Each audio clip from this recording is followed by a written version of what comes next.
warahmatullahi wabarakatuh. Teman-teman, bertemu lagi dengan Wahyu. Wahyu hari ini ada di mana kita, Dik? Iya, Pantan Terong. Ya, jadi memang kita butuh rekreasi. Pantan Terong ini salah satu objek wisata di Aceh Tengah ya, Dik ya. Takengon. Kita berada di ketinggian berapa nih? 1800 sekian ya. Kalau kita lihat pesawat terbang nih udah bisa kelihatan nih pesawat terbangnya. Ya, Dek di sini. Pesan apa kira-kira yang bisa kita ambil, Dek, dari suasana hari ini? Ya, lihat sini dong. Ya, lihat sebelah sini. Ya.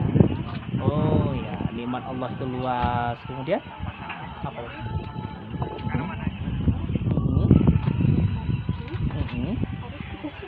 Oh ya, tentunya nikmat itu harus kita syukuri ya. Karena ketika kita bersyukur, Allah akan tambah terus nikmatnya ya. Ya, meskipun udah telat, nggak apa-apa ya.